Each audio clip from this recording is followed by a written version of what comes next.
Good afternoon, folks, and thanks for joining us. We're so excited today to have a former Strikeforce and Pancrase champion. He's been fighting professionally since 1999, and now he's coming out of retirement to claim what's his. Nate, the great Marquart, is joining us today. Nate, thanks so much for taking the time out and sitting down with us. How are you feeling today, sir? Doing very well, thank you. No, that is fantastic to hear. Thanks for coming on, Nate. Really appreciate it. You retired in 2017, and now since then you have come back, had a win earlier in Titan FC earlier this year. Now you have an upcoming fight at Xmma 3 on October 23rd. Well, let us ask you, why coming out of retirement? What's the reason? Why now? Yeah, that's a good question. I mean, it doesn't make any logical sense, to be honest, but it's really it's all God's plan. God's spoken to me in a dream, and he confirmed it was him later that week with 3 other people. So basically, I'm just obeying what he's told me to do. Is this something that you thought of over a period of time, or was it literally just came at you literally like an epiphany, as you mentioned? No, it was pretty much right after I retired. I retired end of 2017, and then I was happily retired for 4 months, and then on Easter afternoon of 2018, I fell asleep, had a dream, and basically God said that he was going to give me success in mixed martial arts, and that, basically that I was going to be fighting again. And later that week, 3 people confirmed it. Two of the people were strangers, didn't even know what fighting was. So. Oh, that's a great story. And it's great to have you back in mixed martial arts as well. And now you're training with the great folks at Sanford MMA. And a friend of ours, Angla Ansong, we had on the show last week, and he referred you over to us. So training for this fight, what's the game plan going in? You are fighting a person who's doesn't have as many fights as you, but he's certainly a veteran. What's the game plan for your upcoming Xmma 3 fight? Oh, yeah, definitely. Ong's great, by the way. We love him. Love him. Awesome guy. Yeah, right. Awesome guy. Yeah, so, I mean, game plan, it's probably pretty easy to see on paper that, what's his name, Araujo, however you say his last name. Yes, that's correct. Valdir, Baby Monster, he's a world-class grappler. So, I mean, obviously I'm going to have a better advantage on the feet. But at that, that being said, I believe it's just a fight. So I'm going to have to fight him wherever the fight happens. And so, yeah, if I can keep it on the feet, but also if I can get a takedown, I'm not afraid to be on top of a world-class grappler either. So. Yeah, fantastic. And in terms of, just going by your career, you've always been really, really well-rounded. So I'm guessing there's nothing that you're training specifically for. You're just trying to work on your strengths, I'm guessing, right now. Yeah, just focused on getting in shape, staying healthy, refining some techniques, but not super big game plan right now. Just like I said, getting in shape and refining technique.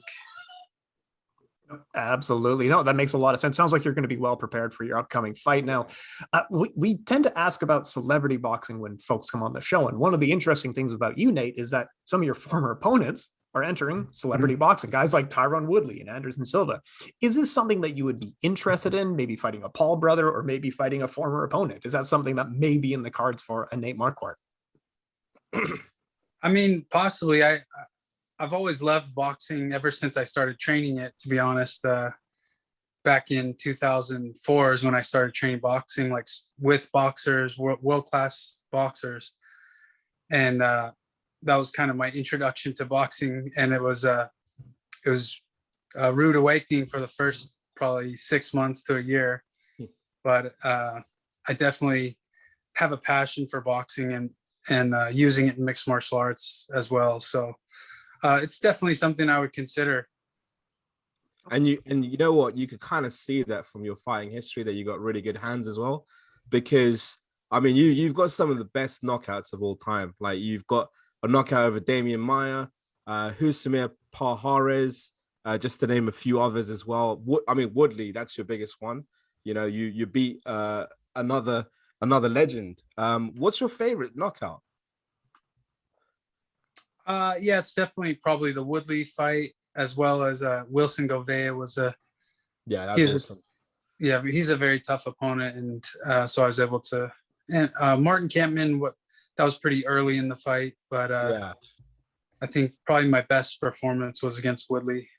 Is that something you've always had, like that right hand? Like, is it something you've developed over a long? Because I remember with Big Country Roy Nelson, he only started striking quite late in life, like in his 30s, and he actually only started developing a really good right hand later. Is that something you've always had?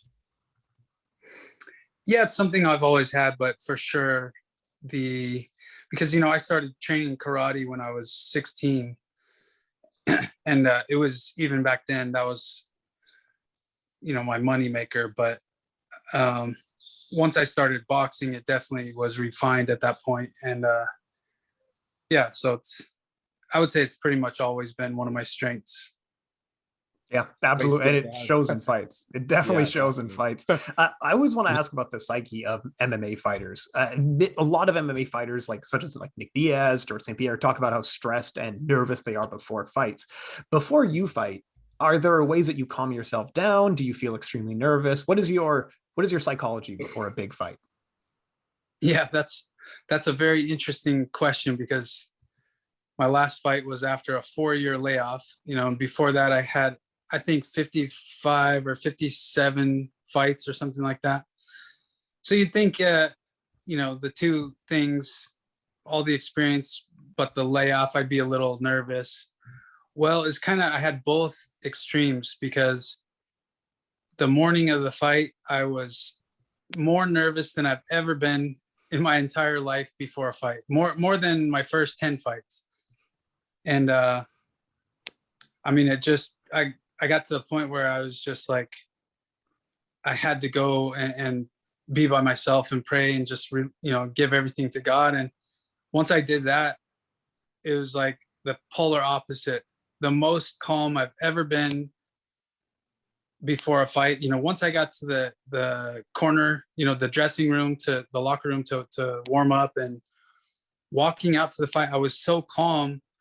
I literally thought to myself, like, I am so calm, I'm not nervous at all. And I don't know if that's good or bad, but I'm glad I'm not nervous, because it's, to be honest, it sucks, that nervous feeling. I hate it. So it was awesome. I just walking in the cage, and I felt like I was, just going to sparring or something. And I was excited. And so it was pretty cool. My last fight was pretty amazing.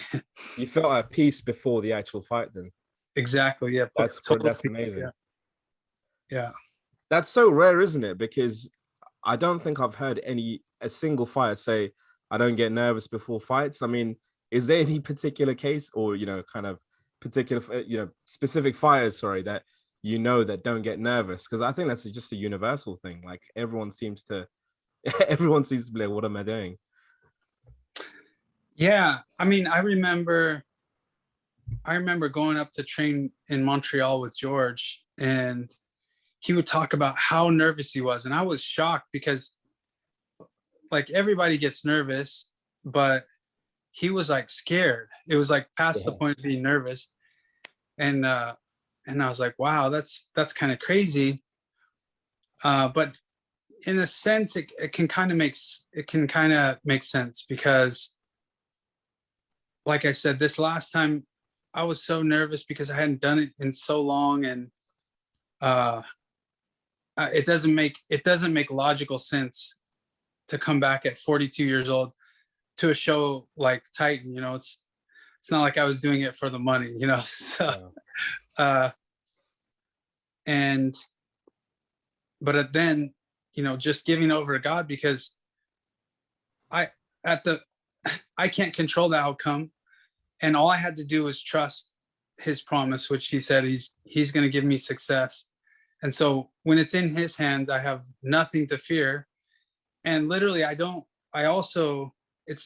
not coming back for me.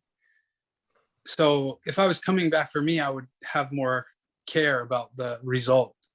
But because I'm not in control of the result and it's not for me anyway, I literally didn't care. So it's like, Yeah. it's like, I'm just going to go out, have fun, and do what I do in training. And God's got to be in control of the result. And that's it. So, I mean, I know one of the problems with mixed martial arts is that guys, they wrap their identity up in what they do in their career, how successful they are. So if they're, you know, if their last fight was a loss, you can see it. It's like they're trying to fight back to where they were. Like, it's like they it's almost like they view themselves as a stock where it goes up and down depending on your last fight or your last 3 fights. And it's really sad, you know. I mean, I feel like probably everybody tends to do it, and it's something we all, you know, no matter if you're a fighter or a stockbroker or whatever. But I think that's a big thing, is really understanding who we are, like outside of what we do. And just from what you said, actually, it's quite interesting. Your stock goes up and down. I think that's just the product of, it's just the product of MMA these days. Like, you know, if you've got a champion in a division, you want to keep them winning and winning and winning forever. But unfortunately, fans, they have a fickle memory. They lose 1 or 2 fights. I mean, look what happened after the Woodley. I mean, to be fair, Woodley was towards the end of his career anyway, but after he lost to Usman, no one gave Woodley a chance to becoming a champion again. So yeah, I hear that, you know, it does go down, up and down pretty much very quickly based on a result that you might not have you don't have control of. That's right. So just in terms of, you know, kind of like your career going forward, I mean, is there anything you particularly want to do in your second run, kind of in your MMA career particularly, or is it just to do as well as you can and see what happens, really? Yeah, I mean, the only thing I can say that I want to do with it is, number one, I want to use my platform. I mean, I guess it's kind of the same. The only thing I want to do is use my platform to give glory to my Lord and Savior, Jesus Christ, because he saved me. He saved my marriage. He saved my family. He changed me. He took all the darkness I had out of my heart and gave me new life. And so I want to use it, the platform I have, like when I speak, like I am now in the interview, but also just in the gym with the guys. I want to represent Christ and represent him well, and lead people to him, but also people who believe in him. I want them to see that they're like, that faith is a walk. It's not just a confession. It's something you do, and it's how you live. And so I would say that's what I want to do. Oh, it's a great legacy to have and a great message that you're trying to spread. Now, you've been in the sport since 1999. Before it was even called mixed martial arts, you were participating in the sport of no holds barred, or Pancrase at the time. What was the main reason that drove you to enter this sport in the first place? I mean, I really loved the sport. It's when I was in high school, I was kind of a late bloomer. So I was shorter, skinny. And I remember watching Royce Gracie beat guys that were twice his size, and thought it was great. I always wanted to do martial arts, karate and boxing and things like that. And so I started training, and I mean, it was just like, and when I was a kid, any sport that I played, that's what I wanted to do when I grew up. People ask you like, oh, what do you want to do when you grow up? I'd be like, I want to play professional soccer. And then you know, when I played basketball, I was like, I want to be in the NBA. And people are kind of laughing because I was short, you know. And same thing. It's like, what do you want to do? I want to fight in the UFC, or I want to fight, you know, professionally. Same thing. People laugh, you know, because I was skinny and little, but I believed that I could. So Amazing. What was so, I mean, in terms of fighting particularly, when did you realize, look, I'm going to get there and become a champion? Like, was it after the first or 2 fights, or were you more confident towards the beginning of your career? or did you get more confident as time went on? I mean, yeah, how did you see yourself? That's hard to say, because I think it's a journey and there's ups and downs. And so, some fights, your confidence would get really high because of whatever reason, training or previous fights. And then other fights you might go in with lower confidence. And yeah, it's just a journey, to be honest. I can't really say one way or the other.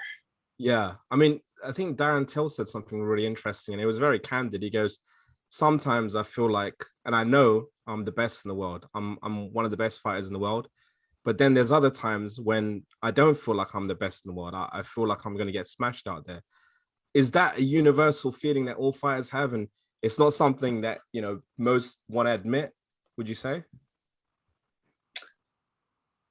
Yeah, probably. I think so, because I've trained with literally the best guys like Georges St-Pierre and Rashad Evans and whoever else. I can't even think of all the guys, like Luke Rockhold, whatever.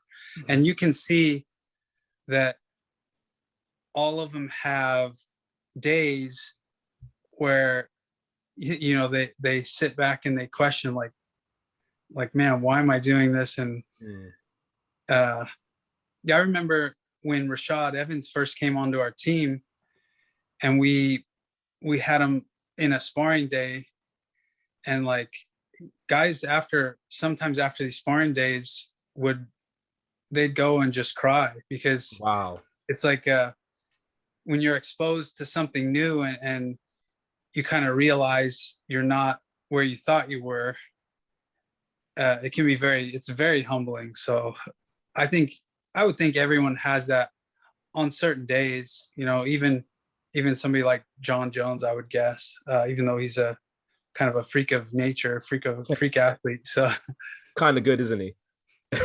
yeah, right. Yeah.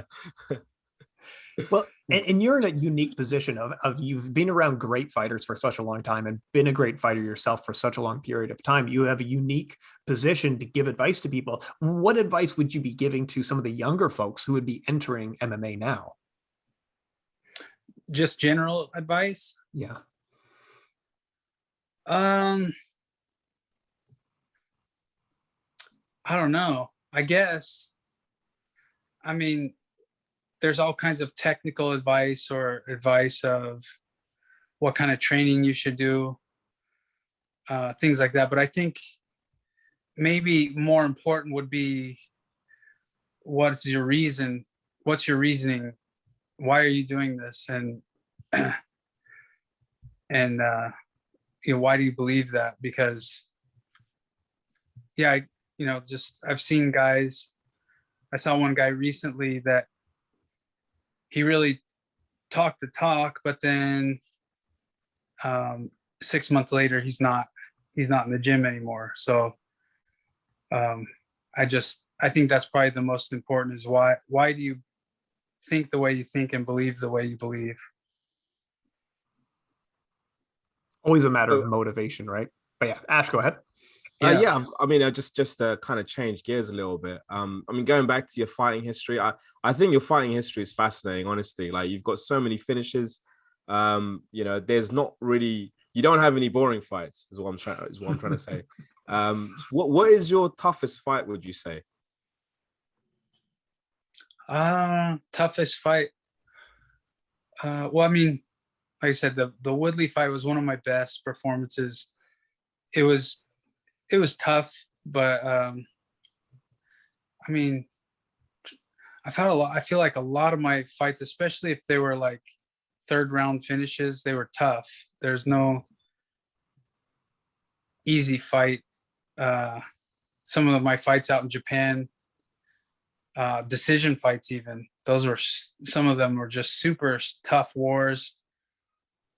And some of my losses were tough for different reasons. Yeah. I remember when I fought Kelvin Gastelum, I was battling the altitude problems. I didn't prepare correctly. I didn't arrive early. Yeah. You were sick as well. You had a cold, didn't you? And well, I don't know. I think I had like some kind of, I was barfing and stuff. So literally walking out to the fight, barfing, and I mean, so that was tough. Actually, now that you mention it, I think that I know which fight was the toughest. It was the first time I won the Pancrase belt, because it was the sickest I've ever been in my life, and I had two fights in one night. And the second fight was for the title, and it went an extra round. So it was I had a 3-round fight and then a 4-round fight, within an hour of each other.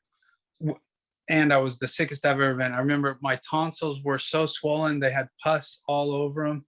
And I mean, yeah, I left it all out there. I could have died. Like literally, I felt so bad. Did you ever find out what you were sick from? Was it food poisoning? Was it a cold? What was going on, Nate? I was tested for mono because I was sick for 3 months after that. I was in bed for like several weeks, and the only thing they said is like, well, I didn't test positive for mono, but they said it was probably some kind of virus similar to that just attacks you severely. So, and it was something I caught in Japan, so it's something kind of foreign to my body. So how do you fight through, like, having that much mental fortitude to fight? You fought 2 fights and an overtime round in championship matchups. How do you push through something like that?